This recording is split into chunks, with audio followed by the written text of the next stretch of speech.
Hey guys, tonight we start with the silk, sweat, and subtle power games of a concubine in feudal Japan. Imagine being trained your entire life to master the fine art of sex, walking, sighing, and seducing a daimyo with the exact angle of your wrist. So before you get comfortable, take a moment to like the video and subscribe, but only if you genuinely enjoy what I do here. And let me know in the comments where you're tuning in from and what time it is for you. It's always fascinating to see who's joining us from around the world. Now, dim the lights, maybe turn on a fan for that soft background hum, and let's ease into tonight's journey together. Dawn arrives with all the subtlety of a polite knock.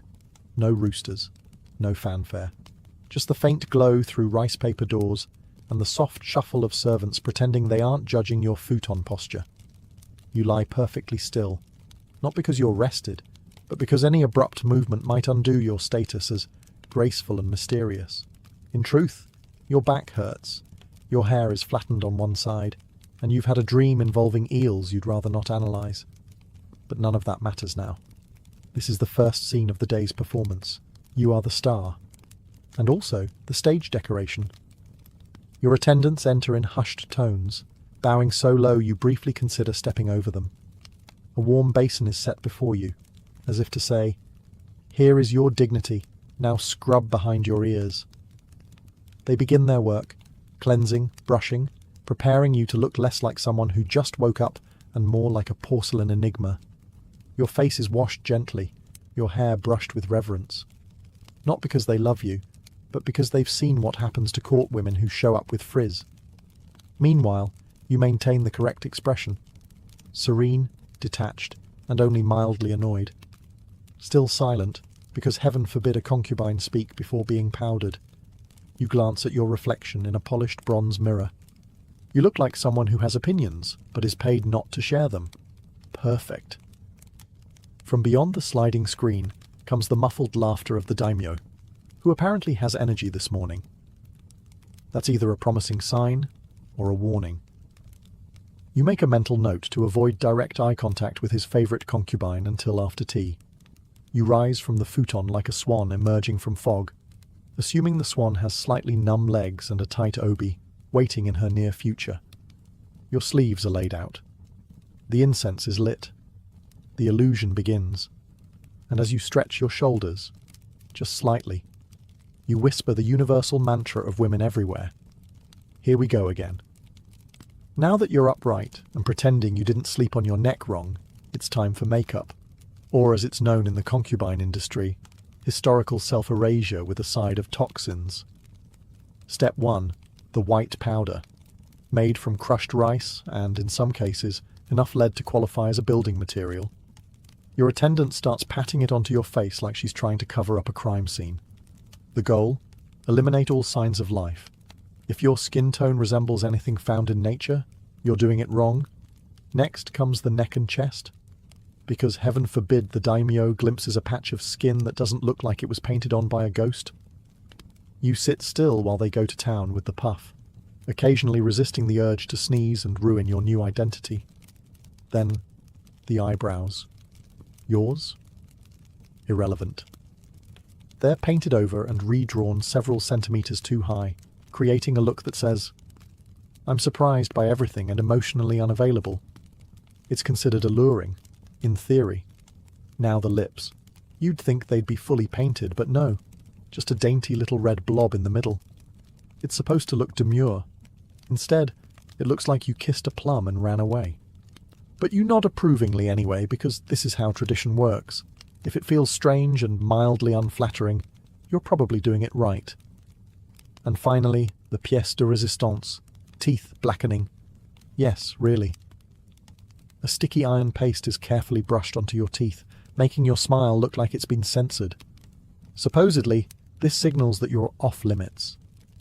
In practice, it only confuses people and gives you one more reason not to grin too often. Throughout this whole ordeal, you sit like a statue being vandalized by a very polite team of artists. You do not move. You do not comment. You certainly do not ask, "Is this really necessary?" The answer is always yes. Not because it makes sense, but because it's been done this way for centuries, and no one wants to be the first to blink. By the end, You look like a painting come to life. If the painting was done by someone who hated skin and liked drama. After being powdered into an emotionally distant kabuki mask, it's time to get dressed. And by dressed, we don't mean slipping into something comfortable. We mean willingly entering a fabric-based endurance challenge. Step 1. Underlayers. These are the breathable cotton pieces meant to stop your fancier garments from fusing with your soul during summer. They do not succeed, but at least they give you the illusion of ventilation. Next come the inner robes. Decorative, symbolic, and entirely unnecessary, except that they're absolutely required. Each one must be put on in the right order, or your social status drops faster than a clumsy geisha on ice. Color combinations? Entirely coded. For example, dark red over pale green means elegant but mysterious, while white over gold says, "Please don't talk to me before tea." Then there's the outer kimono. Heavier, shinier, much less forgiving. By now, your sleeves are long enough to smother a rival concubine if needed, which, incidentally, is why no one stands too close during morning prep. And finally, the obi, the sash that ties it all together and quietly tries to murder your spine. It's pulled tight enough to remind you you're not allowed to breathe freely until sunset. A well-tied obi can say many things: refinement, poise, and the quiet desperation of someone one sneeze away from full collapse. You don't dress yourself, of course. You stand still while two attendants wrap, fold, tug, and adjust you like they're trying to make origami out of a human being. They don't speak. They just occasionally grunt when something doesn't lie flat. That grunt means, hold your arms higher. You learn the language. By the time they're done, you've lost all feeling in your ribs, but you look magnificent, like a walking imperial scroll with passive-aggressive eyes. And the real kicker? This is your daily outfit. You don't even have plans. You might just sit in the garden pretending to read poetry all day, but you must look like you're ready for a royal portrait or a spontaneous seduction, which, to be fair, is not off the table. You're fully dressed now, which is impressive, considering you're wearing more fabric than a small pavilion tent. Time for breakfast, or, as it's known in concubine circles, an exercise in restraint, posture, and not accidentally dipping your sleeve in the miso. You're seated on a cushion, legs tucked properly beneath you, which is charming if you're a folding fan, but a nightmare if you have knees. A tray is placed in front of you, precisely arranged. A bowl of rice, a sliver of grilled fish, 3 pickled vegetables, and a miso soup that looks like it's judging you. The portions are small because you are not here to bulk up. You are here to appear ethereal and faintly underfed, the way all good romantic metaphors do. Your job is to consume just enough to avoid collapsing, but not enough to imply you enjoy food. If you chew too enthusiastically, someone will raise an eyebrow. If you ask for seconds, someone will raise a scroll. Eating is done silently. No slurping, no sighing, and definitely no face contortions, even if the pickled plum just sucker-punched your molars. Everything must be graceful, a ballet of chopsticks and disappointment. Your kimono sleeves are enormous, so each bite involves a level of spatial awareness, usually reserved for swordplay. You develop techniques, tuck the sleeve under your forearm, lean slightly sideways, pray it doesn't drag through the soup, and send a wave of fermented tofu across the tatami. All the while, attendants hover quietly. They won't say anything, but they're watching. Not in a creepy way, more in the "we'll gossip about this later" way. Every blink is noted. Every missed grain of rice is mentally catalogued under mild embarrassment. You finish, bow lightly, and set your chopsticks down with the kind of reverence usually reserved for sacred relics. Breakfast complete. Was it satisfying? Emotionally, no. Nutritionally, questionable. But spiritually, you feel lighter. That could be the food, or the fact that your obi is slowly cutting off circulation to your spine. Either way, you're ready for the next part of your day, which, spoiler alert, mostly involves waiting. Now that you've been powdered, robed, and fed something roughly the size of a toddler's snack, it's time for the concubine's primary daily task: waiting. But not just any waiting. Elegant waiting. Waiting that whispers, Yes, I'm entirely free this afternoon, but in a powerful way. You can't roam the estate freely. Heavens no. That's how scandals happen. Instead, you sit in your designated space, a tastefully minimal garden room with a painted screen, a bonsai tree, and a strategically placed view of a koi pond that hasn't done anything interesting since last autumn. You sit. You wait. Occasionally, you adjust your posture so it looks like you're contemplating eternity, not fighting off a leg cramp. You're not allowed to look impatient. That's for merchants and wives. Concubines wait like they're doing you a favor. This wait could last 10 minutes, or 5 hours. The daimyo may summon you, or not. He might be with another woman, or reading war poetry, or just napping with his head on a very expensive pillow. The point is, you'll find out when someone tells you, or doesn't. To pass the time, you might compose a poem. Not a good one, just something vaguely sad about plum blossoms and unspoken longing. That's the genre. Bonus points if no one can tell who it's actually about. You could also play a shamisen. Softly, not too joyful. No one likes a concubine who seems excited. Of course, the other women are waiting too. Sometimes within sight, sometimes just out of earshot. It's a silent competition. Who looks most serene? Who adjusted her robe just right?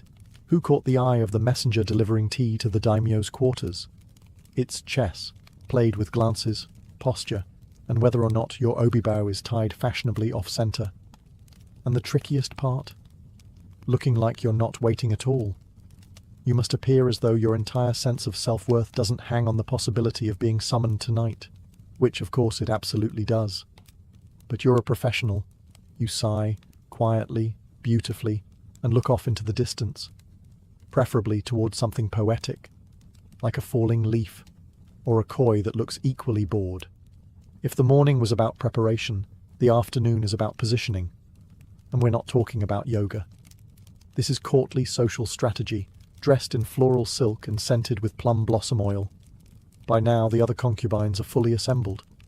You exchange nods, shallow bows, and smiles that look warm, but could cut glass. This isn't friendship. It's scented espionage. Everyone's watching, listening, and very quietly trying to destroy each other's reputations without ever raising their voices. The room is calm. The tension is floral. The topics of conversation are trivial, by design. Lady Aiko's calligraphy has improved. Translation: she used to write like a drunken monk. The daimyo seemed very peaceful this morning. Translation: he didn't summon you, did he? And of course the classic, you look radiant today, which actually means, you look less dead than usual, congratulations. Compliments are verbal daggers sheathed in politeness. The sharper the smile, the more likely you're being insulted. A well-timed observation about someone's kimono being bravely modern can spark a week-long existential crisis. You navigate all of this with grace, or at least you pretend to. Smile gently. Tilt your head when listening. Appear impressed by someone's haiku, even though it was clearly plagiarized from a folding screen. Then comes the moment someone mentions the daimyo. Maybe he was seen walking near the pond. Maybe he paused to examine a fan one of the other concubines left out, by accident. The room becomes still, but casually still, like no one's definitely panicking on the inside. This is when the performance deepens. You must seem interested in him, but not too interested. Confident, but not cocky. Available, but untouched. It's like trying to be a dessert that everyone wants, but no one's sure is safe to eat. And through it all, you keep your voice soft, your posture impeccable, and your insults indirect. This is how status is gained. Not through war, through whispers. And if you leave the room with even one rival doubting her sleeve choice, her poem, or her scent, you've done well today. You haven't been summoned. Yet. But hope springs eternal, and also sweats discreetly under 12 layers of silk. So, as the sun crawls past its highest point, and you've survived another round of eye contact diplomacy, it's time for your just-in-case bath. Not mandatory, just highly recommended. In the same way it's recommended you don't smell like anxiety and pickled radish when entering a daimyo's private chamber. The bathhouse is quiet, steamy, and filled with the faint scent of yuzu peels and pressure. You undress with your attendant's help, because most concubines cannot single-handedly escape the labyrinth of ties, folds, knots, and moral restrictions that come with formal kimono wear. Once disrobed, finally free of the human upholstery, you step into the hot water. For a brief moment, you are no one. Not a symbol, not a strategy. Just a sweaty woman in a tub, wondering if she shaved her legs evenly enough for an aristocrat with questionable eyesight. You scrub, but not aggressively. There's a technique to this. You want to be clean, not desperate. A light scent is applied. Nothing too floral. You're not trying to smell like a geisha with something to prove. Just alluring enough to imply you own your own fan. Hair is re-oiled. Skin is dusted. Feet are checked for calluses because, yes, even your heels must be ready for inspection by men who haven't clipped their toenails since the last rice harvest. And all this might be for nothing. You may not be called. You may go back to your quarters and reapply all your powder, just to sit perfectly still while composing emotionally vague poetry about ducks. But if he does summon you, and you show up smelling like stress and raw tofu, scandalous. So you bathe. You prepare. You become soft and subtle and ever so mildly flammable with incense oil. Because being ready is part of the game, even if the invitation never arrives. And besides, the best revenge on the other concubines? Looking better than they do, while not even trying. It doesn't happen with trumpets. There's no scroll unrolled by a herald, no dramatic gong. The summons, when it finally comes, arrives the way most terrifying things do in high society, politely. A soft knock, a bowed messenger, a single phrase. His lordship requests your presence. Translation? You've been chosen. Also, you have 20 minutes to mentally prepare, repowder, and spiritually detach. Your attendants spring into action. You, meanwhile, attempt to look neither smug nor nauseous. After all, this is a compliment. Possibly. It could mean he favors you, or it could mean his favorite is annoyed with him and you're the understudy. Either way, tonight, you're on stage. First comes reapplication. A fresh layer of powder to mask the existential dread, a tiny touch of rouge to say, alive but mysterious, and a careful adjustment of your outer kimono. You switch to the more expensive one, the one with cranes embroidered in flight, because nothing says, I'm worth undressing slowly, like symbolic birds in gold thread. Next, the hair. Already perfect, but you go over it again, just in case. You add a comb, not too flashy, and dab a little extra yuzu oil behind the ears. You smell like restraint and citrus ambition. As you walk toward his private chambers, the hallway stretches endlessly. Every step is measured, not too fast, not too eager. You are a river, not a waterfall. Behind closed doors, rival concubines pretend not to notice. But they do. Oh, they do.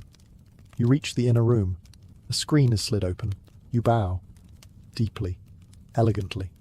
You're not nervous, just incredibly aware of every inch of your body and whether or not your lips are smudged. He greets you, or doesn't. Either way, you smile faintly. You're now in character. A favorite? A diversion? A muse for the evening? No one says. That's not how this works.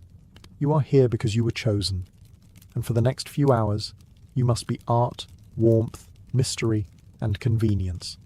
And maybe, just maybe, unforgettable. But let's not get cocky yet. There's still tea to pour. Despite what the gossiping laundresses might say, a concubine's evening with the daimyo doesn't start with disrobing. It starts with ritual.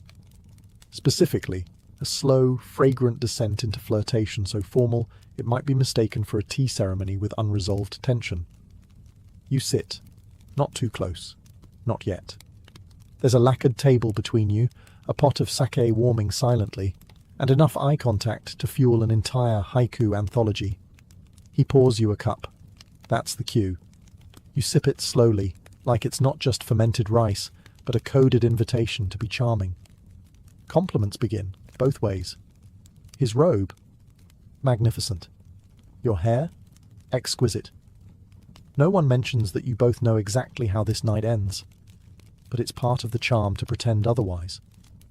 Conversation drifts, poetry, dreams, sometimes a story about a hawk he once saw that, looked like destiny. You nod, intrigued, and not just because his hand is inching closer. You've heard the hawk story 3 times. But that's not the point. The point is tonight, you're the muse. Even if you're also the well-trained performer, there might be music. Maybe a soft melody on the shamisen. Not played by you, of course. You're busy holding the room's attention like a delicate fan. Open, mysterious, and possibly sharp-edged. Now comes the touch. Light at first. A hand brushing yours. A compliment about your scent, carefully phrased to imply admiration, not obsession. If he's in a poetic mood, he might compare you to a plum blossom caught in snow. If he's tired, you might get, "You look nice tonight."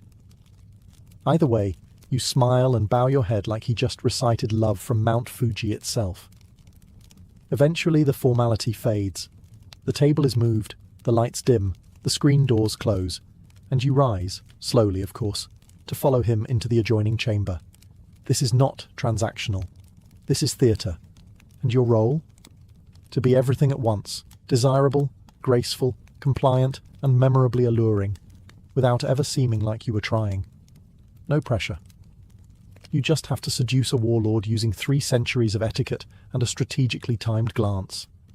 Let's be clear. This isn't romance. This is a government-approved performance, featuring 2 leads, 0 dialogue, and a strong supporting cast of expectations. You enter the chamber like moonlight incarnate, or at least that's the goal.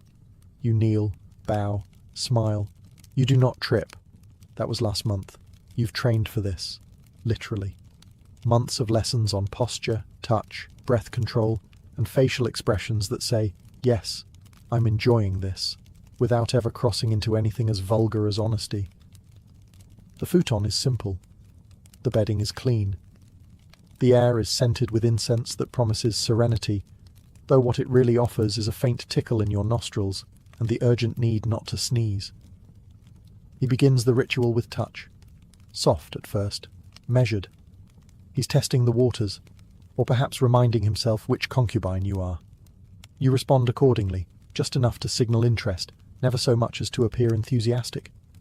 Remember, mystery is sexy. Desperation is not. There's no conversation. That ended with the poetry. This? This is about presence. You're both in character now. He, the powerful lord. You, the willing flower who conveniently just bloomed tonight. You move the way you were taught, gracefully, precisely, as if choreographed by someone who's never actually been in love, but read a lot of poetry about it.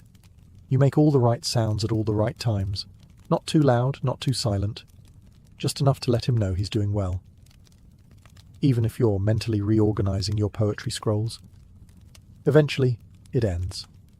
Either in triumph, or in what you will later refer to as a gentle fade-out. He may say something, he may not. You smile either way. You rise, redress and bow, carefully hiding the pins that left indentations in your scalp and the cramp that started somewhere in Act 2. And then you leave.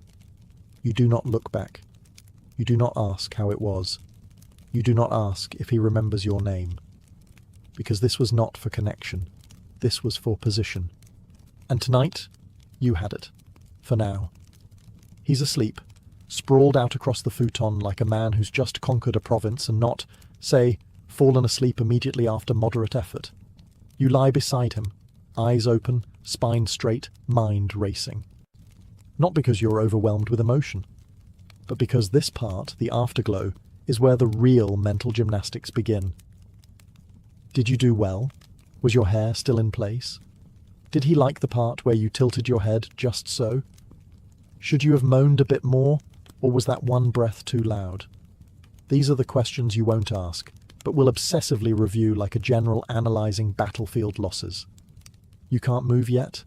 Leaving too soon seems cold. Staying too long seems clingy. So you lie there, watching the ceiling, counting the bamboo slats and wondering if the other concubines are awake. Probably. They can smell a summoning like wolves smell fear. The silence is heavy. Not unpleasant, just full. Full of unsaid things, unasked questions, and the faint hope that you've earned yourself a slightly better breakfast tray tomorrow. He might mumble something.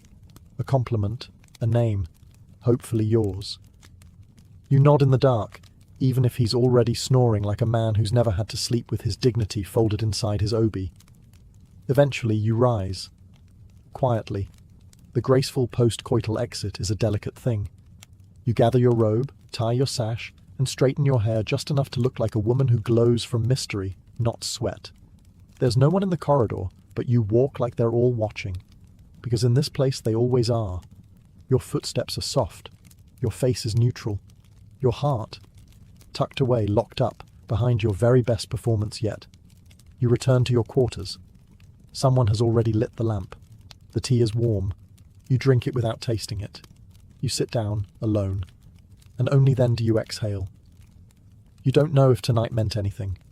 You don't know if he'll remember it, or you, tomorrow. But at the very least you know this.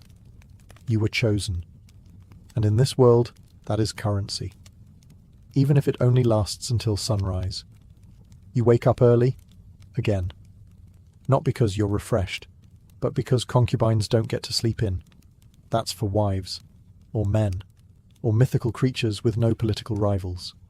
The futon you fell into last night feels smaller, or maybe you're just aware of how little space you actually occupy in the palace's hierarchy. A decorative presence wrapped in brocade and tightly controlled expectations. Your attendants enter, eyes politely avoiding yours. No one says anything about where you were last night, but they all know. The scent of incense lingers faintly on your skin, and your hair is only slightly messier than the standard, unapproachable cloud of perfection look. They begin the process anew. Powder, comb, fold. Reconstruct the masterpiece that is your public face, which is remarkably similar to yesterday's masterpiece, with the only real difference being your increased awareness of how exhausting beauty actually is.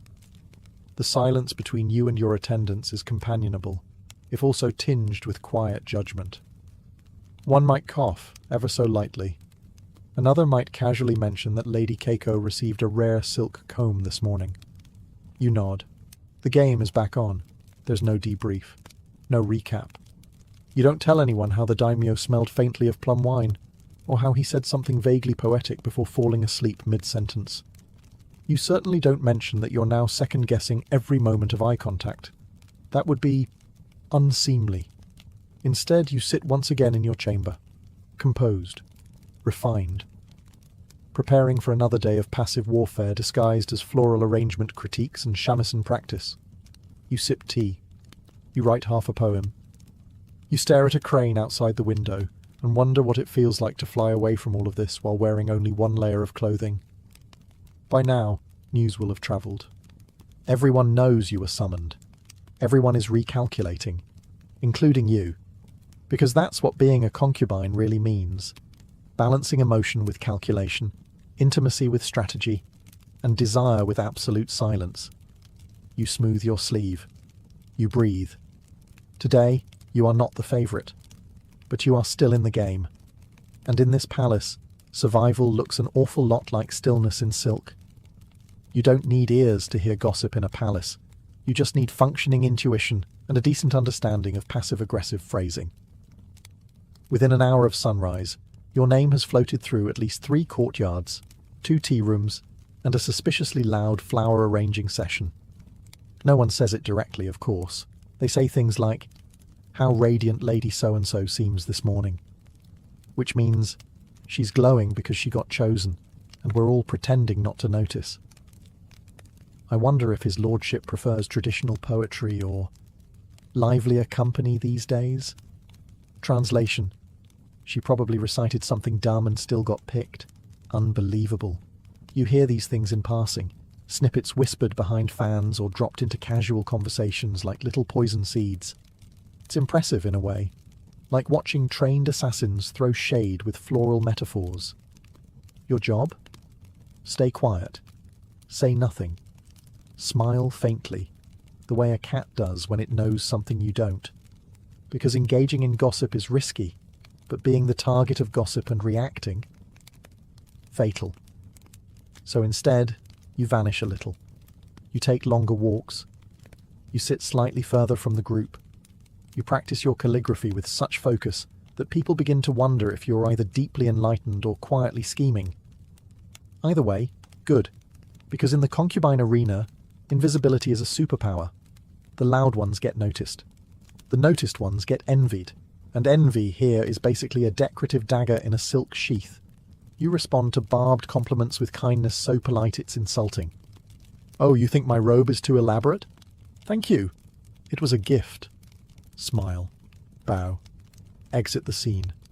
You survive on restraint, timing, and the occasional knowing glance that suggests you could destroy someone, if you cared enough. And while others scramble for proximity to power, you perfect the art of subtle distance. You don't need to always be in the spotlight, because you were already in it once. It starts subtly. Fewer glances, slower summons. One day, the maid forgets your favorite incense. Another, your tea arrives lukewarm. The message is clear, not harsh, not cruel, just indifferent. You are no longer tonight's mystery. Someone else is. She's new, or not. Maybe she's just had a glow-up and a conveniently timed poem. Either way, she's suddenly the focus. The fan of attention has turned, and it's not pointing at you. You handle it like a professional. No complaints, no dramatics. Just a slightly longer pause before bowing to the daimyo, and an almost imperceptible tightness in your smile when someone says, "Isn't it lovely how youthful Lady Hana looks these days?" Of course it is. Youth is so charming, so temporary. Now comes the test. Can you stay poised while being quietly replaced? Can you fold your hands and compliment your successor's hairpin while mentally calculating how long she'll last before she trips over her own ambition? This is the unspoken part of the job. Not just being chosen, but being unchosen gracefully. The fall from favor is not a scandal, just a shift in the tide. You're still in the palace, still dressed like a painting, still performing. But the spotlight has moved, and now you have to survive in the shadows, without looking like you care. You still show up to the garden, still compose poems, still sit perfectly still during afternoon tea while everyone tries to read into the way your cup trembles. But the truth is, you do care. Of course you do. Not just for him, but for the position, the validation, the tiny power that came with being the center of a very controlled universe. And now? Now you are a supporting character in someone else's story. But you're still here. Still powdered. Still composed. Still waiting. Because in a palace like this, everything shifts eventually. Fortunes, fashions, favorites. All it takes is a wrong word, a broken fan, or a poetic metaphor about rain that sounds a little too personal. So you wait. Not bitter. Just patient. Because if favor can fade, it can also return. And you'll be ready when it does. Eventually, the paint comes off. Not just the white rice powder you wear like armor, but the performance, the posture, the careful pauses between each word. At some point, whether it's years later or just a moment in solitude, you catch a glimpse of yourself without the costume. And the strange thing is, you're still there. Beneath the layers of fabric, reputation, jealousy, poems, and politeness lives a woman who remembers everything. The first summons, the first compliment, the first time she realized she was no longer the favorite. You've played every part. Muse, rival, mystery, shadow. You've smiled through rejection and composed haiku while quietly planning your emotional survival. And what do you have to show for it? A spine stronger than your obi, a memory sharper than any court gossip, and an entire palace of women who either fear you, envy you, or quietly hope they age half as well as you have. Because here's the secret no one talks about. Concubines age. They fade, but they also endure. And in a world built around staying desirable, endurance is the most rebellious act of all. You no longer rush to the mirror when the messenger arrives. You no longer wonder if your hair is pinned at the right angle for seduction. Some days you skip the full makeup ritual and just sit by the koi pond, because sometimes watching fish do nothing feels more honest than trying to look like a poem. You still dress in silk, yes, but now you wear it for yourself. And when the new girls arrive, powdered, bright-eyed, walking the same hallway you once conquered, You smile. Not kindly, not cruelly, just knowingly. Because you've played the game. You danced on the edge of power with your lips painted and your voice lowered to a whisper. And you're still here. Still graceful. Still dangerous in silence. What remains when the paint wears off? You do. And that's more than anyone ever expected. In ancient Babylon, the line between the sacred and the sensual wasn't just blurred, it was obliterated. The heart of this mystery lay in the towering temples of Ishtar, goddess of love, fertility, and war. Unlike the prudish morality that came centuries later, the Babylonians saw sexuality as a divine bridge, a way to reach the gods, not offend them. Within these temples, ritual sex wasn't just accepted, it was expected. And it wasn't done in shadowy corners, but in full view of heaven. According to ancient sources, particularly Herodotus, that tireless gossip of the classical world, every Babylonian woman, at least once in her life, was required to present herself at the temple of Ishtar. There she would wait, adorned in perfume and prayer, until a stranger approached her and tossed a silver coin into her lap, the goddess's price. No woman could refuse. The act itself, sex with a man she didn't know, was not seen as scandalous, but sacred. A public sacrifice of her body for the good of the cosmos. The temple was not a brothel, not in the way we understand it. It was more like a stage, where religion and desire played out rituals older than kings. And the women who served there, the Nudtu, weren't lowly. Many were priestesses, or daughters of nobility, cloaked in silks and mystery. Their duties were spiritual, ecstatic, and yes, sexual. The idea was simple and utterly radical. By engaging in sex under the gaze of the gods, fertility was invoked, divine favor was won, and cosmic order was maintained. The land would bear crops, the rivers would flow, wombs would swell. It wasn't sin, it was sacred ecology. But let's not romanticize it entirely. Even in antiquity, not everyone agreed with this so-called sacred sex. Later Mesopotamian rulers would try to distance themselves from the practice, perhaps out of moral reform or political pressure. But for a brief golden window in Babylon's history, the body was not a vessel of shame. It was the altar, and the whispering walls of Ishtar's temple still echo with those long-forgotten moans of worship. If Babylon turned sex into sacred duty, the ancient Greeks turned it into theatre, one with masks, wine, and secrets. At the center of this was Dionysus, the god of wine, ecstasy, and revelry.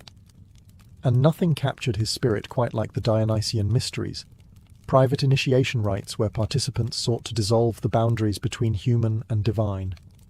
These weren't your typical temple visits. The mysteries were held deep in groves or hidden sanctuaries, away from the public eye. Only the initiated could enter, and what happened inside was closely guarded. Outsiders speculated about wild orgies and drunken chaos, but the truth, as always, is more complex. Participants, men and women alike, prepared through fasting, music, dance, and long processions. They wore masks, animal skins, and sometimes nothing at all. The point was to shed your social identity, your ego, even your name. For a few hours, you weren't a merchant, a servant, or a noble. You were part of something primal, something older than the city walls. Sexual energy likely played a role, not as entertainment, but as a symbol of rebirth and unity. In a society where most of life was highly structured, these rites allowed for a controlled collapse of order. They promised catharsis, a temporary breakdown of barriers between man and woman, rich and poor, mortal and God. But it wasn't just a wild night in the woods. The mysteries were said to offer deep transformation. Those who returned claimed to have touched the divine, to have glimpsed something beyond reason. And indeed, many initiates described a feeling of renewal, as if the chaos had burned away their illusions. Of course, not everyone approved. Philosophers like Plato distrusted these ecstatic rituals, fearing they would lure people away from logic and discipline. But for many Greeks, the Dionysian mysteries were a necessary counterpart to their rigid public lives. They offered something that temples and politics could not: emotional truth. And that's the key. These rituals weren't about scandal. They were about transcendence. By embracing the wildness within, the Greeks believed they could access something sacred. In ancient Egypt, fertility wasn't just about crops or childbirth. It was the very lifeblood of the kingdom. And no river symbolized that better than the Nile. Each year its floodwaters would rise, spreading rich silt and life across the land. The Egyptians saw this as a divine act, a sacred union between sky and earth, and they celebrated it with rituals that were anything but subtle. One of the most intriguing festivals was held in honor of the god Min, a deity of fertility, agriculture, and masculine vigor. His statues left little to the imagination. Often shown with an exaggerated, permanent sign of virility, Min was not just a symbol of life, but of potency. At his annual festival, crowds would gather to watch the pharaoh himself participate in a ceremonial harvest, cutting the first sheaf of grain as an offering to the god. But this wasn't just a farming event. Dancers would perform nude or scantily clad, celebrating the beauty of the human body and its role in creation. Ritual chants, rhythmic drumming, and incense created an atmosphere that blurred the line between spiritual exaltation and sensory pleasure. Women played a key role in many of these ceremonies, especially during the Festival of Drunkenness, dedicated to the goddess Hathor, patron of love, music, and joy. This wild annual celebration involved wine, music, and ecstatic dancing, meant to honor the myth in which Hathor saved the world by drinking herself into a stupor. Participants believed that by reenacting the goddess's drunken joy, they were restoring cosmic balance, bringing chaos into order. Were there sexual undertones? Almost certainly. But they weren't seen as taboo. The Egyptians didn't view sexuality through the lens of guilt or shame. For them, it was part of nature's cycle, as vital and sacred as the flooding Nile. In fact, some healing temples even included rituals where fertility problems were addressed not just with herbs, but through symbolic acts involving touch, suggestion, or sacred role-play, overseen by temple staff who acted as intermediaries between human and divine. In ancient Egypt, to embrace pleasure was not indulgence, it was alignment with the gods, and every kiss of the Nile reminded them that life, at its core, was a sensual gift from the divine. Ah, Rome, where even chaos had structure. And nowhere was that more evident than in Lupercalia, the annual fertility festival held each February beneath the Palatine Hill. What began as a wild rural rite in honor of shepherd gods morphed into one of the strangest public celebrations in Roman history. One part purification, one part party, and more than a little bit of provocative theatre. The ritual honored Lupercus, a god associated with fertility and the protection of livestock. But the origin myth went deeper. The cave of Lupercal was said to be the very spot where Romulus and Remus, the twin founders of Rome, were suckled by a she-wolf. And that primal symbolism bled into the celebration itself. At the heart of the festivities were the Luperci, a group of young men chosen to represent wild, untamed energy. Clad in little more than goat skins, or sometimes nothing at all, they would run through the streets, playfully striking women with strips of hide called februa. Far from being offended, women actively sought out the lashes. Being struck was believed to enhance fertility, ease childbirth, and even increase sensual vitality. It was messy, loud, and unapologetically earthy. There were sacrifices, feasting, and bawdy songs. But there was also a sense of sacred intention. Lupercalia marked the cleansing of the city, a symbolic brushing away of winter's stagnation to make room for spring's renewal. Sexual overtones were present, sure, but wrapped in layers of myth, nature, and destiny. Later Roman poets, including Ovid, would write about Lupercalia with a mix of humour and nostalgia. And while conservative voices tried to tame the festivities over time, the tradition held strong for centuries, until Christianity eventually swept in with a stricter moral lens. Interestingly, some historians suggest that Valentine's Day may have grown from the ashes of Lupercalia, transformed from goatskin rites to paper hearts. But the root idea remained. fertility, love, and the strange human urge to ritualize desire. Rome didn't separate the physical from the sacred. It wrapped them around each other like vines on a temple column, sometimes tangled, always connected. And for one wild day each year, the people let their inner wolves run free. If Lupercalia was a public spectacle, the Eleusinian mysteries were its spiritual opposite, secretive, sacred, and solemn. Celebrated annually for over 1,000 years in ancient Greece, these rites revolved around the myth of Demeter and Persephone and offered initiates a powerful glimpse into life, death, and rebirth. But beneath the poetic myth and theatrical silence, some scholars believe the ceremonies may have included symbolic, perhaps even sensual, elements cloaked in allegory. Held in the sanctuary of Eleusis, just northwest of Athens, the mysteries drew thousands of participants, from philosophers to farmers. Unlike most Greek religious practices, these rituals weren't exclusive to social status or gender. The only requirement? Secrecy. To reveal what happened inside was punishable, sometimes by death. The rites centered on the story of Persephone, the maiden abducted by Hades and taken to the underworld.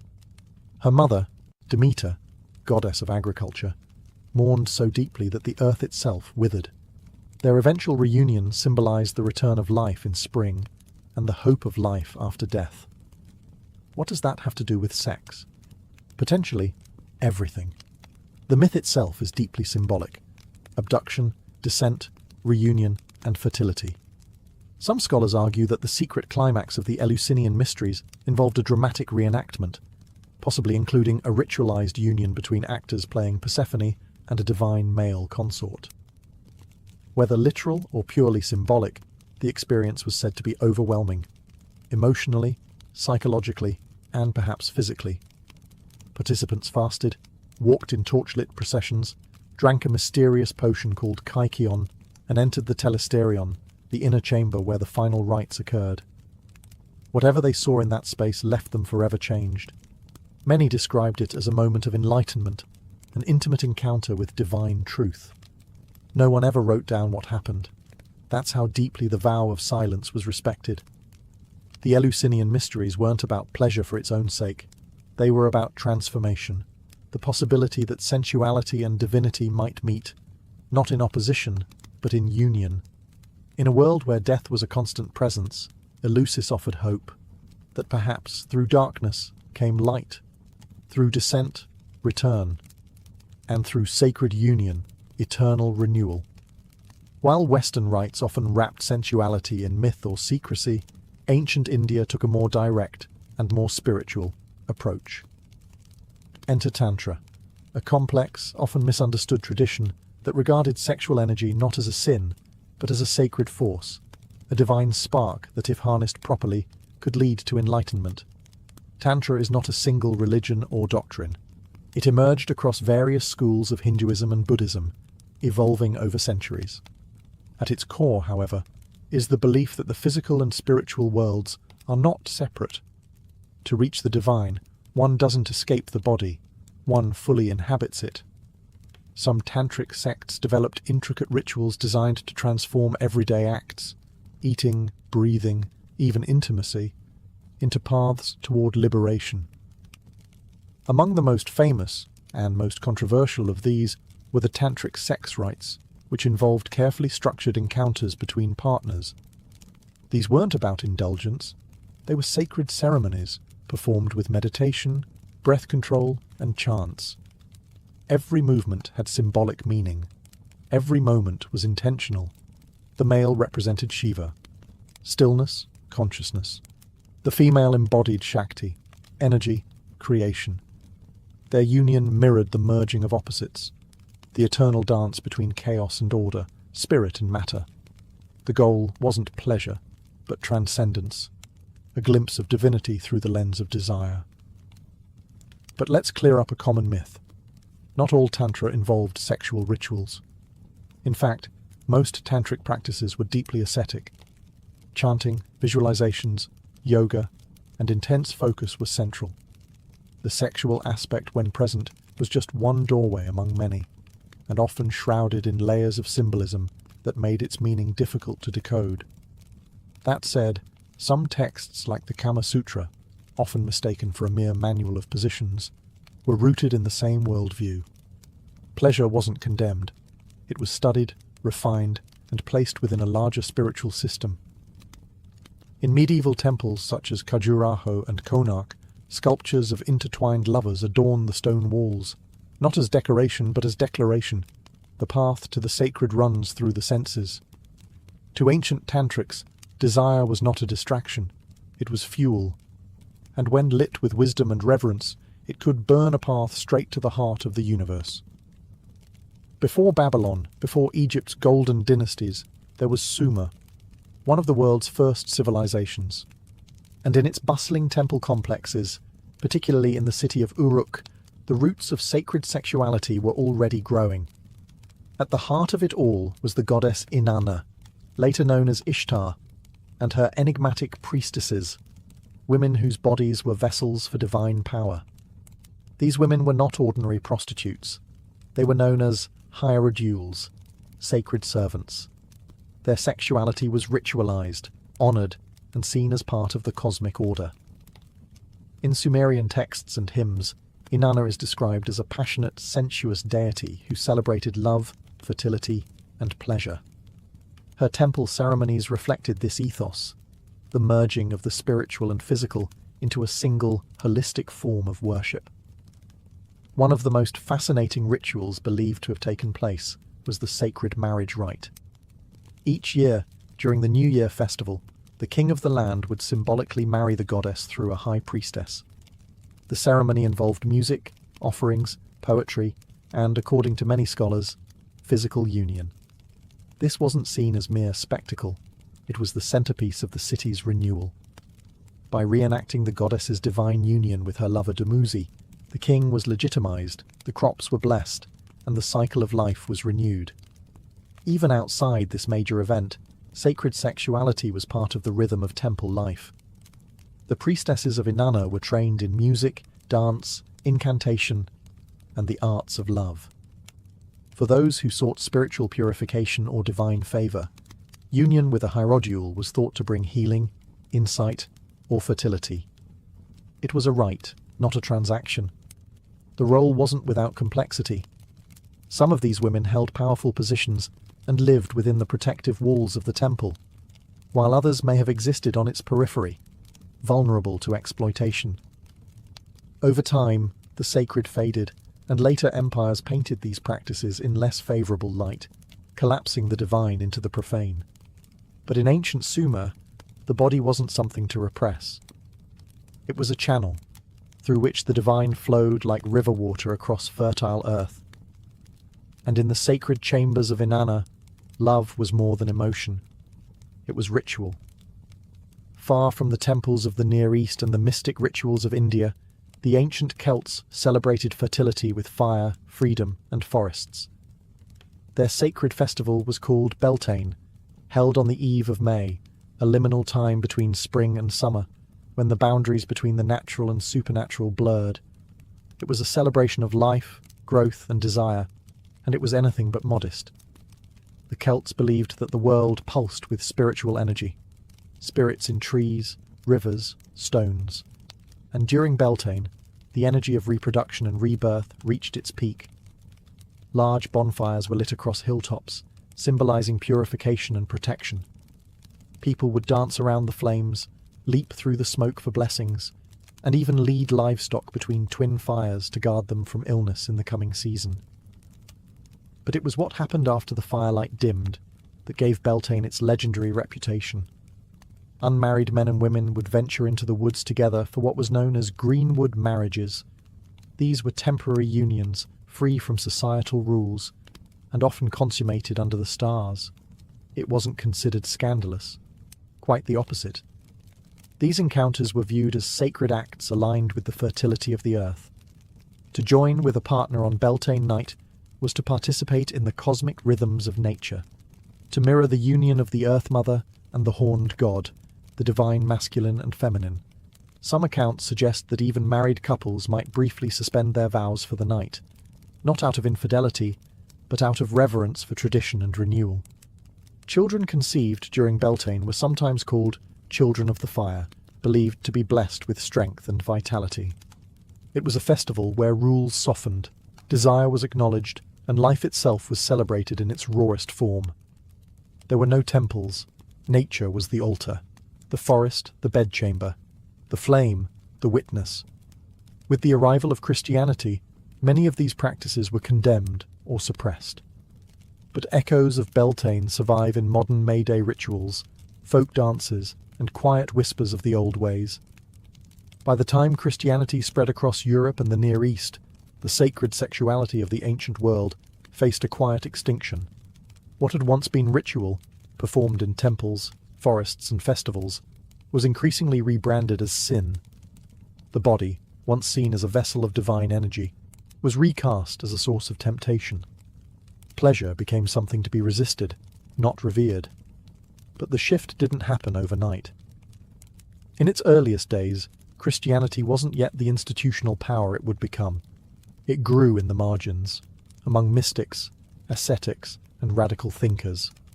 Some of these early sects, like the Gnostics, held beliefs that echoed older spiritual systems.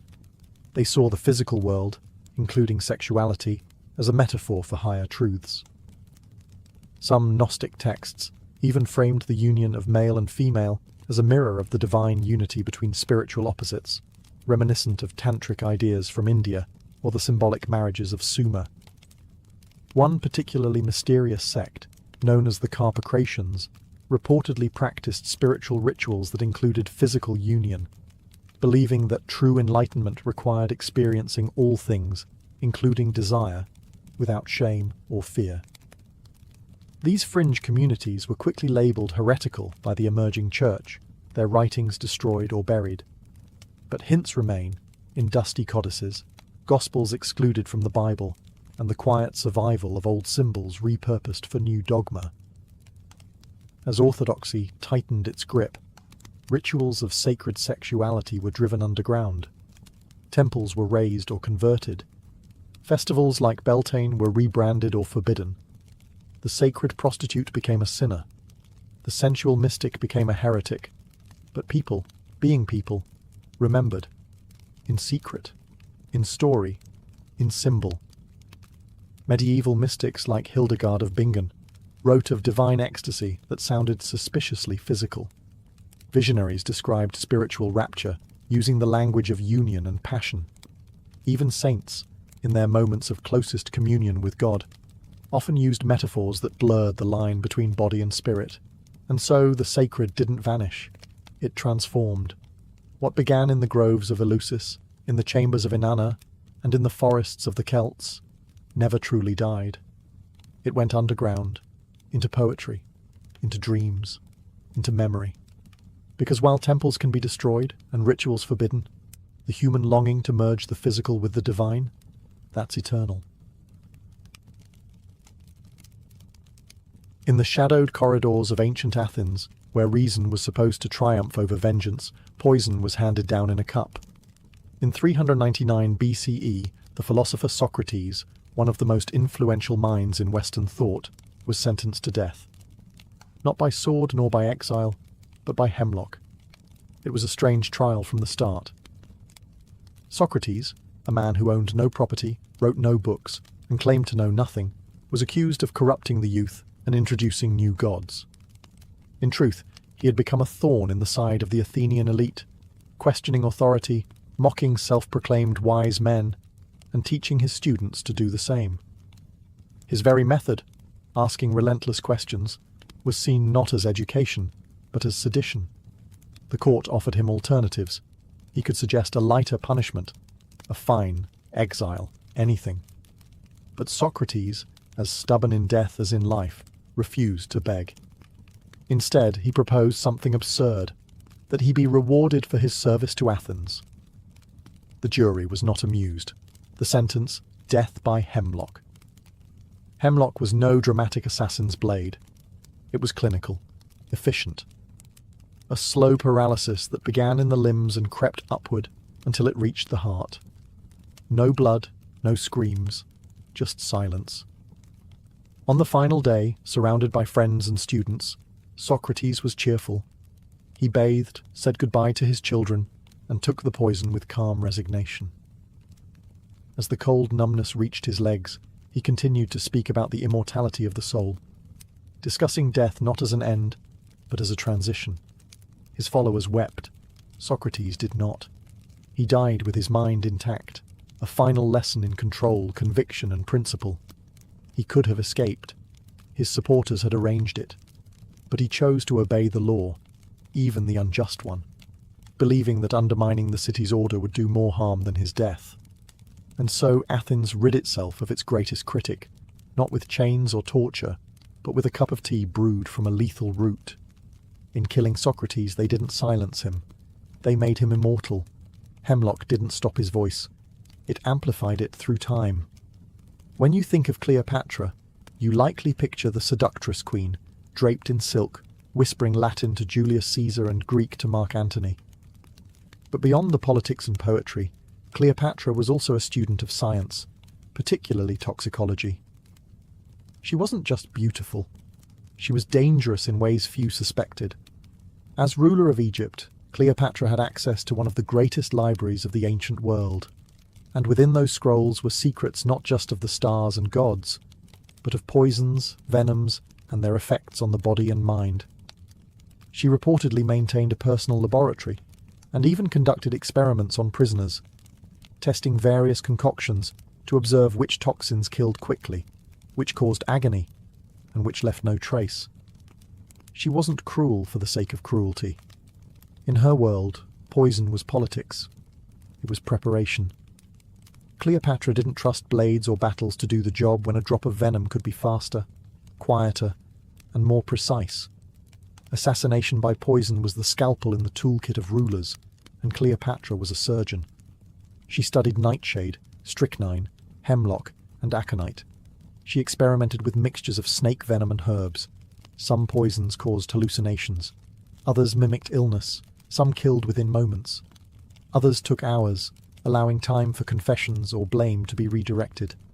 And then, of course, there's the asp, the snake she supposedly used to end her own life. Legend says that when Octavian, later Augustus Caesar, conquered Egypt, Cleopatra refused to be paraded through Rome as a captive. Instead, she clasped an asp to her breast and allowed the venom to claim her. But even this death is debated. Some historians believe she may have swallowed a fast-acting poison hidden in a hairpin or ointment. After all, Cleopatra would have known which poisons caused convulsions, and which brought a graceful death. The asp may have simply been the perfect symbol, a quiet sting for a queen too proud to be caged. To Cleopatra, poison wasn't a crime. It was control. It was the art of deciding who lives, who dies, and how history would remember her. And if her enemies underestimated her because of her charm, they often never lived long enough to regret it. In the Roman Empire, power didn't just corrupt, it poisoned. Literally. Behind the golden columns of the imperial palace, poison became the preferred method for eliminating rivals. No messy civil wars, no public executions, just a cup of wine, a bowl of figs, and a corpse before dessert. The emperors were no strangers to betrayal, and few trusted their own inner circles. In the 1st century CE, under the rule of Emperor Claudius, poison entered its golden age, thanks to one woman, Locusta, Rome's most infamous professional poisoner. Locusta wasn't just some shadowy figure in a back alley with a vial. She was a trained expert, practically a chemist by ancient standards, who served the political ambitions of the powerful. When Agrippina the Younger, Claudius's wife, wanted her son Nero on the throne, she called on Locusta. The result? A carefully poisoned dish of mushrooms, Claudius's favourite, and a rapid decline in imperial health. But the drama didn't stop there. Once Nero became emperor, he employed Locusta like a royal assassin. When his teenage stepbrother Britannicus posed a threat to his throne, Locusta was again summoned. The young prince died mid-banquet, convulsing in front of horrified guests. Nero was so impressed, he gave Locusta a full pardon, land, and even students to train in her deadly craft. In Rome, poison was the weapon of the educated, aristocratic, subtle, and difficult to trace. While blades left witnesses, poison left doubt. Was it illness? Indigestion? Divine punishment? The paranoia it bred was enormous. Cups were tested, food was tasted, even slaves became suspect. Rome developed elaborate defences, silver spoons to detect toxins, antidotes made of crushed emeralds, and the famous theriac, a universal antidote made from dozens of ingredients, including opium and viper flesh. Yet none of it could stop the slow tide of quiet deaths. Poison, in Rome, was more than a tool. It was a language, a silent negotiation between survival and ambition. And in the halls of marble and blood, it whispered louder than swords. In ancient China, poison was less a crime and more an art. Among the imperial courts of the Han, Tang, and Ming dynasties, it became a subtle language of power, used in whispers, silk sleeves, and teacups. No grand gestures, just a soft breath, and then silence. The Chinese elite were masters of pharmacology. Traditional medicine blurred the lines between healing and harm. A pinch too much of an herb, and the cure became the killer. Court alchemists and palace physicians walked a tightrope, creating antidotes one day, poisons the next. But the true experts of this quiet war were often women, particularly imperial consorts and concubines. Forbidden from wielding swords or political titles, some turned to more discreet methods. A rival could be removed not through scandal, but through sickness. The Empress Dowager might never raise her voice, only her eyebrow. And days later, a challenger would be coughing blood in bed. One infamous example is Empress Lu Ji of the Han dynasty. After securing power, she systematically eliminated threats to her rule, including rivals within the harem. Her methods were grim, including poisoning and slow mutilation. She wasn't just feared, she was legendary. A ruler who used medicine not to heal the empire, but to bend it. Even beyond the palace walls, poison was a feared political weapon. Assassins of secret societies, like the Five Poisons sect, were rumoured to coat blades with toxic herbs or slip lethal tinctures into ceremonial wine. Poison wasn't just effective, it was theatrical, a statement. It said, "I can reach you even here." Because of this, China developed one of the most advanced systems of poison detection in the ancient world. Officials tested meals with silver chopsticks, believing they would tarnish in the presence of arsenic. Imperial kitchens became mini laboratories, not just for flavour, but for safety. In China, poison wasn't impulsive. It was precise, ritualistic, a chess move, not a brawl. And though rarely seen, it ruled dynasties just as surely as emperors did. In the ancient courts of India, there existed a tale so chilling it sounds like mythology, yet appears in royal texts, legends, and political treatises. These were the Vishakanyas, or poison maidens, women whose very bodies were said to be lethal, not because they carried daggers, but because they were the dagger. The legend says that certain young girls, chosen at a very early age, were slowly fed minute doses of poison. Day after day, drop by drop, their bodies would build immunity. But in turn, their blood, sweat, and even breath became toxic to others, especially lovers. A kiss from a Vishakanya, it was said, could mean death. Intimacy wasn't passion, it was execution. This practice allegedly began under Chanakya, the cunning strategist and royal advisor to Chandragupta Maurya, around the 4th century BCE.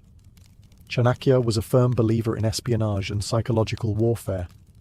According to the Arthashastra, an ancient political manual attributed to him, poison was not just a tool of war, it was a tool of statecraft. Enemies could be seduced and slain without raising a single sword. Were the Vishakanyas real? That's still debated. Some scholars think they were metaphorical, symbols of seductive danger, or cautionary tales against courtly temptation.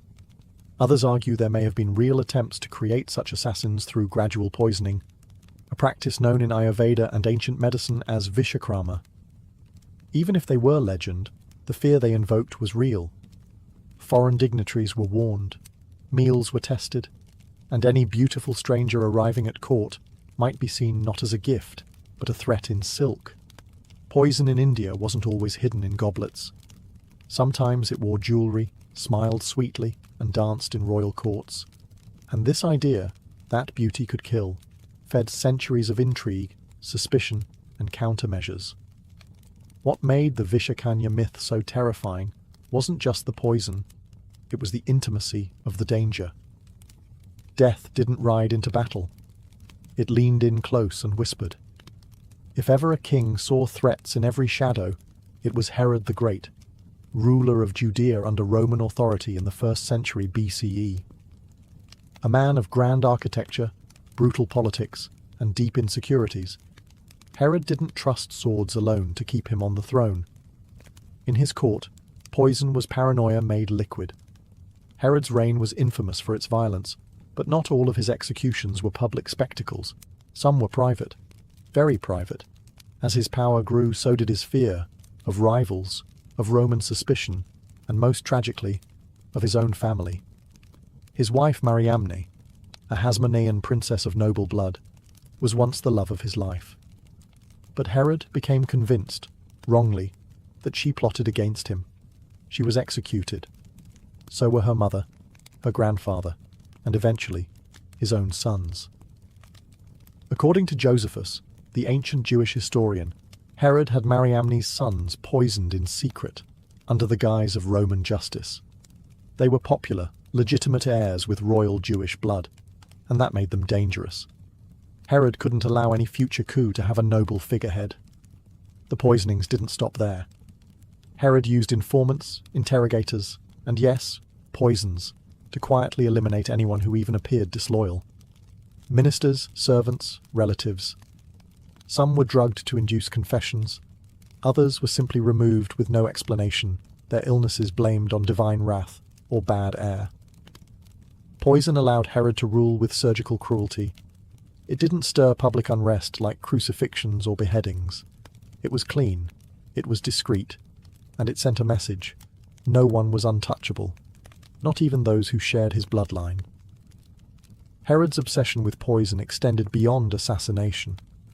In his final days, racked with disease and madness, he feared his own death would go unmourned. He ordered that prominent Jewish leaders be gathered and executed upon his death, to ensure there would be national grief. Thankfully, that order was never carried out, but the paranoia that filled his court had long poisoned his legacy. In the grand halls of Persepolis, amid golden columns and carved reliefs of warriors and lions, another battle was unfolding. One not of armies, but of whispers and goblets. In the Achaemenid Empire, where kings ruled continents, poison became a tool of refinement, elegant, deadly, and often invisible. The Persian court under kings like Darius the Great and Xerxes was a place of opulence and ceremony. But it was also a hive of political maneuvering, palace rivalries, and dynastic ambition. With dozens of wives, concubines, sons, satraps, and generals all vying for influence, poison was the quiet equalizer. Historical records from Greek sources, especially the ever-dramatic Herodotus, tell of assassination plots cloaked in luxury. Food tasters were standard practice, and kitchens were locked down like military zones. The mere suspicion of poisoning was enough to see a cook or cupbearer executed on the spot. One infamous figure was Bagoas, a Persian eunuch and court official who rose to immense power under Artaxerxes III in the 4th century BCE.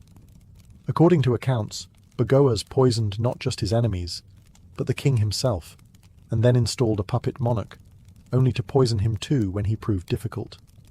Bagoas controlled the court not through armies, but through apothecary jars. Persian knowledge of herbal medicine was advanced, and so was their understanding of toxins. From aconite to arsenic, they experimented with subtle agents, slow-acting substances that mimicked natural illness, or fast ones that struck like lightning. Poison wasn't just a method of execution, it was an art form of discretion. Because in Persia, power was built on appearances. To kill publicly was to risk scandal. But poison. Poison let the empire breathe easily while its enemies died quietly in their beds. A noble would go to sleep feeling victorious, and never wake. Even Alexander the Great's death, which occurred shortly after conquering Persia, was rumoured to be from a poison derived from Eastern knowledge, slipped into his wine during a banquet in Babylon. Whether true or not, the suspicion reveals the reputation Persians held for invisible warfare. In the Achaemenid Empire, kings reigned through image, wealth, and order. Though less theatrical than the palaces of Rome or the harems of Persia, ancient Israel and its surrounding cultures did not exist outside the reach of poison.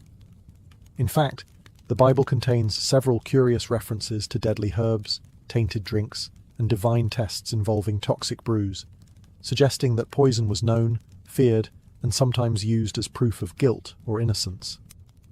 One of the strangest examples comes from the Book of Numbers, where a ritual called the Ordeal of Bitter Water is described. If a man suspected his wife of adultery, he could take her to a priest, who would mix holy water with dust from the temple floor and force her to drink it. The idea was simple. If she was guilty, the cursed drink would swell her belly and curse her womb. If she was innocent, nothing would happen. This wasn't just divine intervention. It was an early form of trial by poison, a dangerous liquid used not to kill outright, but to provoke a reaction and extract truth. Elsewhere in Scripture, poison appears more metaphorically, but still with dark weight. In Deuteronomy, the land of Israel is warned against worshipping false gods, with threats that the people's food and water would be cursed. Gall and wormwood, both known in antiquity for their bitterness and toxicity. In Job, poison is compared to injustice, and in the Psalms the wicked are said to have poison under their tongues, a symbol of deception and deadly intent. There's also Herod, who appears in the New Testament and whose reputation for poison we covered earlier, linking biblical history with the greater story of toxic politics in the ancient world. While we don't see dramatic assassinations by poison in the core biblical texts, the awareness of its power was certainly there. The Hebrews lived among empires where poison was a courtly art, and they adapted their own legal and spiritual interpretations to fit that dangerous reality. Across the empires of antiquity, from the halls of Athens to the sands of Egypt, from the palaces of Rome to the forests of India, one weapon remained universal, elegant, and terrifying: poison. It required no army. It left no battlefield. It killed without noise, without witnesses, and often without blame. In an age where brute force ruled the public square, poison was the preferred tool of the private war. The conflicts fought behind curtains, in bedrooms, banquet halls, and temples. It was a political equalizer, a whisper of death where a shout might bring chaos. But poison was more than a method, it was a message. In ancient times, to die by the sword was honourable. It meant you were a threat worth confronting openly. To die by poison, however, was something else entirely. It meant someone close to you, someone trusted, had made a choice. Poison always involved betrayal: a servant, a spouse, a cupbearer, a family member. It turned every bite into a gamble, every goblet into a test of loyalty. The ancient world respected poison's subtlety. Philosophers saw it as a symbol of fate, of punishment, of power disguised as grace. Religions invoked it as divine judgment, and rulers used it to maintain the illusion of peace while quietly rewriting their bloodlines. What makes poison so enduring is its paradox. It is at once cowardly and clever, invisible yet unforgettable. It doesn't just kill the body, it erodes trust, leaves suspicion, and casts long shadows on legacies. Even today its mythology lingers. The hemlock of Socrates, Cleopatra's asp, the poisoned figs of Claudius, the Vishakanyas of India. These are more than deaths, they are parables. Reminders that in the theatre of power, the deadliest actors are often those who never take the stage. Poison has no face, no voice, no armour. But in ancient history, it shaped dynasties, rewrote successions, and whispered through every corridor of power. It was, and still is, the perfect assassin. It all began with wood, dust, and ingenuity along the banks of the Nile. In ancient Egypt, land of pyramids, priests, and precision, protecting one's possessions was more than practical. It was symbolic. Whether it was grain stored for famine, papyrus scrolls hidden in temple chambers, or treasures entombed with a pharaoh, access had to be controlled. And for that, they invented something revolutionary, the pin tumbler lock. Dating back as early as 2000 BCE, these were the world's first known mechanical locks. Carved entirely from wood, the device was rudimentary by modern standards, but conceptually brilliant. The lock consisted of a horizontal bolt that slid into a frame to secure a door. The bolt had holes drilled into it, and when it was pushed into place, a set of vertical pins dropped down into those holes from above, locking it shut. To unlock it, you needed a key, but not just any key. This early Egyptian key was a large wooden instrument, often resembling a toothbrush with pegs. When inserted into the lock's top, the key lifted the pins out of the bolt holes, allowing the bolt to slide open. No brute force, no chisel, just design and gravity. This was more than just a gadget. It was a philosophy of protection. For the Egyptians, who believed in order, Mahat, over chaos, Isfet, the idea of regulating access, of closing a chamber, of choosing who enters and who does not, carried deep meaning. Locks were used in homes, temples, and tombs. Pharaohs were buried with sealed chambers, sometimes with locked doors and false passages. Security wasn't just about possessions, it was about eternity. What's astonishing is how familiar this technology feels. The basic pin and key concept behind the wooden Egyptian lock still exists in modern metal locks today. Pins dropping into holes, keys lifting them into alignment. It's a 4,000-year-old idea, unchanged in principle. Though the wooden mechanisms eventually decayed, and few original keys survived, the design was so effective it spread. It whispered its way from Egypt to the Greeks, then to the Romans, and eventually the rest of the world. Before tumblers clicked and bolts slid into place, there were seals, the silent sentinels of ancient Mesopotamia. In the cities of Ur, Babylon, and Nineveh, locks as we know them weren't yet common. But the people of Mesopotamia had already developed a remarkably effective way to secure, authenticate, and restrict access. Their solution wasn't mechanical, it was symbolic. Enter the cylinder seal. These small, intricately carved cylinders were worn around the neck or wrist, like a ring or pendant. Each seal was unique, a personal signature, often etched with mythological scenes, animals, gods, or even cuneiform inscriptions. To use it, a person would roll the cylinder across a soft surface of wet clay, leaving behind a long impression, a kind of ancient barcode. Seals were used to close jars, secure doorways, and protect caskets. If someone tried to break in, the clay seal would crack, making tampering obvious. More than that, the impression itself verified who had closed the container or room. You didn't need a key to open it, you needed a reason to break the seal. It was primitive, yes, but also incredibly effective in a society where reputation and official marks carried enormous weight.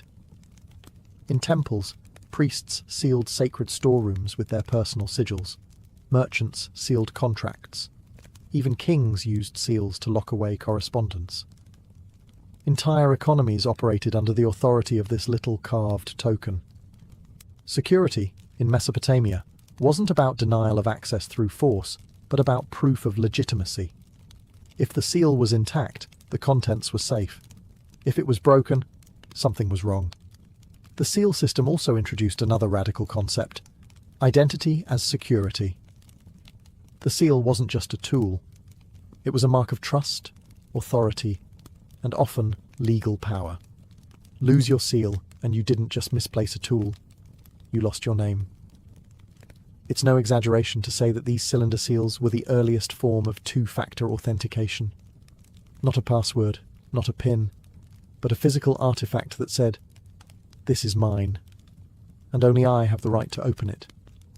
While the Mesopotamians relied on seals and the Egyptians mastered wooden pin locks, the ancient Greeks brought a new kind of craftsmanship to personal security. With their growing cities, private homes, temples, and treasuries, the Greeks began to develop more compact, durable, and practical locking mechanisms. And with them came the rise of the locksmith, a specialized trade in the ancient world. Greek locks were a step forward from Egypt's bulky wooden designs. They often used metal components, though many parts were still fashioned from wood due to resource constraints and cost. The most common form was the bolt lock, where a sliding bar fit into a catch or groove in the door frame. It was secured in place with a metal pin or peg, and could only be released using a specially shaped key, often made of bronze or iron. But Greek keys weren't the small pocket versions we know today. These were long L-shaped rods, sometimes nearly as long as a human forearm. To unlock the door, the key was inserted into a vertical keyhole and used to lift and manipulate internal pins or pegs, allowing the bolt to slide free. The motion was both physical and symbolic. To carry a key was to carry authority, and to use it was to assert control over a space. Temples used locks to secure votive offerings. Wealthy citizens locked chests filled with coinage or jewellery. Even public buildings had secured archives and storerooms. The technology wasn't widespread. Most common homes relied on wooden latches or simple bars. But in the world of aristocrats, scholars, and priests, the lock became an object of both function and status. What set the Greeks apart was not just the mechanics, but the philosophy behind their locks. Security, in Athens especially, was tied to property rights and citizenship. A locked door meant privacy, ownership, autonomy. And the locksmith was no longer a mere artisan. He was a technician of trust. In an era defined by public debate and private drama, the Greek lock was the silent partner, keeping secrets safe behind oak doors and stone vaults. If the Greeks laid the groundwork, the Romans refined it. By the height of the Roman Empire, locks were no longer experimental. They were everywhere, in homes, in temples, in shops, and on the wrists of slaves. The Romans brought structure to everything they touched: roads, laws, armies, and security was no exception. Roman locks became smaller, stronger, and smarter. They used metal components, primarily bronze and iron, which meant these locks lasted longer and were harder to tamper with. The most common type was the warded lock, a system where only a key with the correct notches could rotate within the lock to move the bolt. The wards were fixed internal obstacles, and if your key didn't have the right cuts, it simply wouldn't turn. This led to the invention of the skeleton key, a stripped-down key that could bypass the wards in simpler locks. Romans loved this trick. So did thieves. But the real marvel was the Roman puzzle lock. Small, intricately crafted mechanisms often built into boxes or chests. These locks required not just the right key, but sometimes a sequence of movements or pressure points to unlock. Some even used false keyholes to throw off would-be intruders. These were the ancient world's version of a combination safe. Roman keys themselves were often small and elegant, sometimes worn as rings, a convenient blend of utility and jewellery. It was common for Roman citizens to wear their keys on their fingers as a status symbol. If you had a key, it meant you owned something worth locking up. Interestingly, some locks were also placed on slave collars, marked with inscriptions like, "If found, return to master." These locks weren't protecting treasure, they were enforcing ownership. Chilling, but a reminder that security in Rome wasn't always about valuables, it was also about power. The Roman Empire's approach to locks wasn't just practical, it was personal. Keys were made to fit your lock and no one else's. They protected not just gold, but letters, heirlooms, recipes, and sometimes secrets. While the West refined its keys and bolts, the East was quietly crafting elegant mechanical marvels of its own. In ancient China, lockmaking wasn't just a matter of utility. It was a reflection of balance, precision, and sometimes even spiritual harmony. By the Zhou dynasty, around 1000 BCE, Chinese artisans were producing all-metal locks, often made from bronze and later iron. These were compact, portable, and mechanically sophisticated. Unlike the large, visible systems used in Egypt or Greece, Chinese locks were designed to be discreet and efficient, often built into chests, cabinets, and even gates. The most iconic form was the Chinese padlock, or suo. These were usually barrel-shaped or rectangular, with a flat key inserted from one end. Inside, a series of spring-loaded tumblers or pins would align when the right key was inserted, allowing the bolt to slide free. Sound familiar? It should. The pin tumbler design, mirrored the same logic the Egyptians had pioneered centuries earlier, but the Chinese took it further by miniaturizing it and improving durability. Some locks were shaped like animals or mythical creatures, dragons, tigers, turtles, combining practical use with symbolic protection. A tiger-shaped lock on your chest wasn't just security, it was spiritual defense. The design conveyed power, guardianship, and often luck. China also developed trick locks, early versions of puzzle locks that required multiple steps or deceptive angles to open. These weren't just used to guard money or jewelry. Scholars and officials stored important documents, calligraphy, or family heirlooms in locked boxes that could only be opened by someone who understood the mechanism. Security was about intellect, not just ownership. Locksmithing became a respected trade. Some artisans kept their techniques secret, passing them down through families. Others innovated new forms that travelled along the Silk Road, influencing security systems as far as the Middle East. In the heart of ancient India, amid temples, scrolls, and intricate palace corridors, security was treated not merely as protection, but as art, ritual, and sometimes even spiritual safeguard. Though India's ancient locks haven't survived in as large numbers as Roman or Chinese counterparts, references in Sanskrit texts and archaeological finds suggest that by the time of the Maurya Empire, around 300 BCE, mechanical locks were not only in use, they were evolving in clever and culturally distinct ways. Indian locks were often used to secure temples, treasure rooms, and storage chests, many of which contained not just wealth, but sacred relics or royal documentation. These locks were primarily metal, small in size, and employed internal levers or pin systems, some using sliding tumblers similar to Chinese and Roman designs. But ancient Indian ingenuity took a special turn toward camouflage security. Carved wooden panels in temples and royal palaces would sometimes conceal hidden compartments or false drawers, protected by secret trigger locks that only a select few knew how to operate. A push in the right spot, a twist of a carved leaf, and a panel would spring open or shut.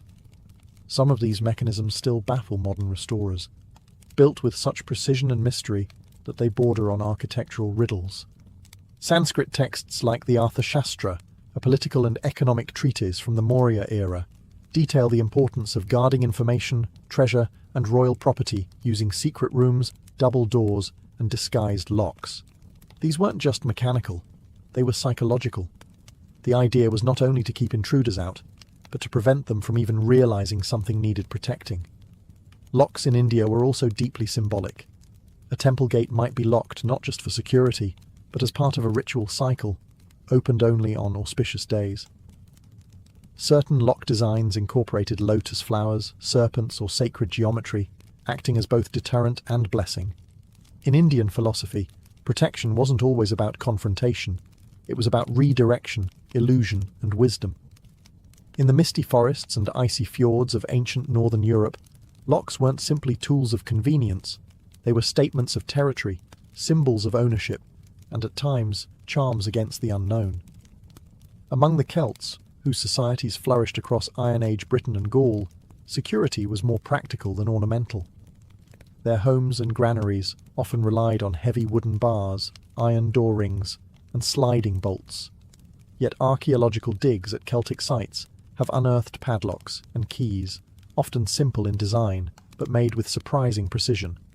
Early evidence of iron-forged warded locks, much like those used in the Roman world. It's likely that these technologies spread through contact with Roman traders or occupying forces. But for the Celts, protection wasn't always mechanical. It was spiritual. Homes were guarded with charms, symbols, and ritual markings on thresholds to ward off not just thieves, but spirits. A locked door may have kept out raiders, but a carved triskel or hanging amulet was meant to keep out mischievous fairies or vengeful ghosts. In their worldview, security wasn't just physical, it was cosmic. The Norse, too, took locks seriously, especially when it came to storage and seafaring. Viking ships and chests were often equipped with iron padlocks designed to withstand weather, theft, and sabotage. Some Norse keys were found with burial goods shaped like serpents, axes, or even miniature Thor's hammers. These were both functional tools and symbols of authority.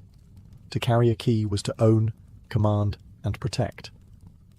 Women in Viking society often held the keys to the household, quite literally.